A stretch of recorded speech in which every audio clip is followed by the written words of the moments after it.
Assalamualaikum warahmatullahi wabarakatuh. Before we start to presentation about our material, let us introduce ourselves. My name is Bagus Agiman and my partner Fenia Regita Desyanti. In this video, we will be explaining about the sentence patterns of language. Definition. Sentence patterns are made up of phrases and clauses. A phrase is a group of connected words, but it is not a complete sentence because it is missing a subject and a verb. Phrases are just one component that makes up a complete sentence. Sentences are composed of discrete units that are combined by rules. The system of rules explains how speakers can store infinite knowledge in a finite space or brains. The part of grammar that represents a speaker's knowledge of sentence and their structure is called syntax. The syntax of a language is the set of properties which determine the construction of sentence in that language. If a sentence is constructed according to those properties, it is well formed or grammatical. If a sentence is constructed in violation of those properties, it is well formed or ungrammatical. Rules. The sentence is grammatical because the words occur in the right order. The basic patterns of an English sentence are subject plus verb plus object. For the examples, Sandy eats watermelon. Sandy as a subject, eats as a verb, and watermelon as a subject. A subject performs the action in a sentence. A verb is a word that usually indicates some type of action. Object takes or receives the action of the verb. In other words, the subject of the sentence acts. Subject plus verb. For the example, she runs. She as a subject and runs as an intransitive verb. Grammatically, intransitive verbs do not need a direct object and supporting information. This means that the thought of the sentence was already complete by the action of the verb. In these patterns of sentence, the verb can be in different forms, past or present, simple or continuous. Subject plus verb plus complement. For the example, she is happy. She as a subject is as linking verb and happy as a complement.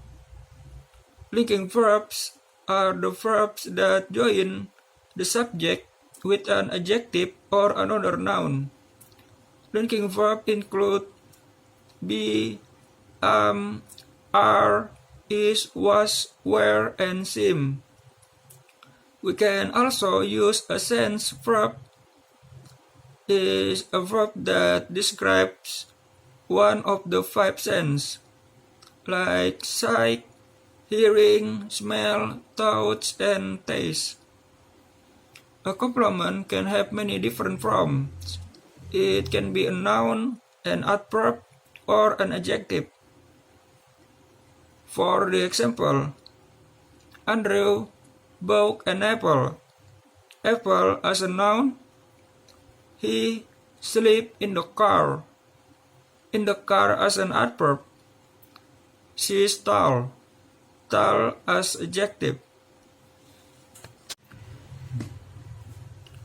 Second rules.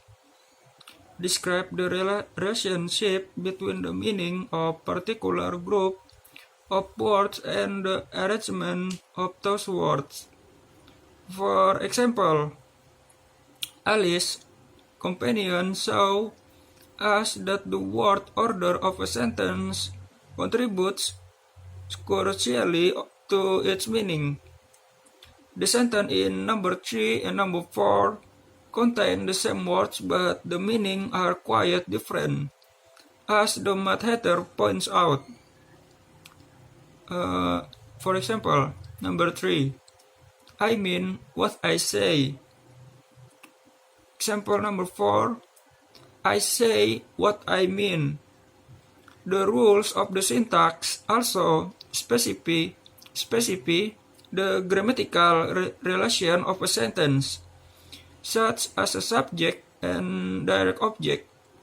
In other words, they provide the information about who is doing what to whom.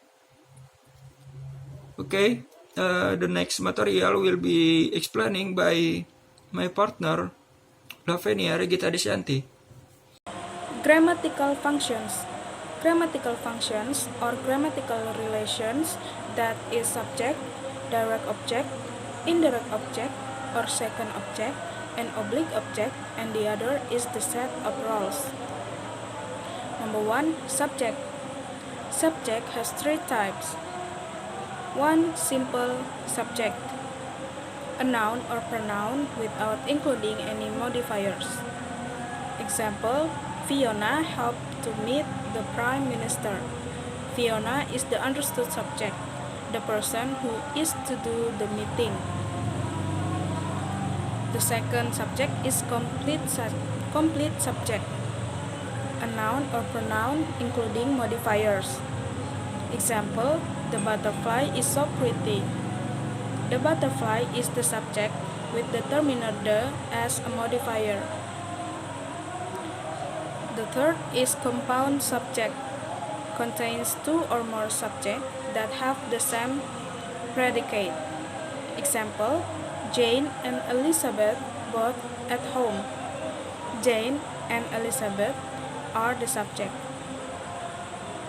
2. Direct object. The concept of direct object is as widely used as the subject as that of subject and has just as along a tradition. Nonetheless, it turns out to be elusive. Keeping to the active declarative construction, we can say that in sentences such as the number 1 sentence, the noun phrase following the verb is the direct object. Louis broke the cup. The cup is the direct object and it is the noun phrase. Allison drove the car. The car is the noun phrase and that is the direct object. One of the properties of the English noun phrases called direct object is that they correspond to the grammatical subjects of passive sentence. The cup was broken by Louis. The car was driven by Allison. 3.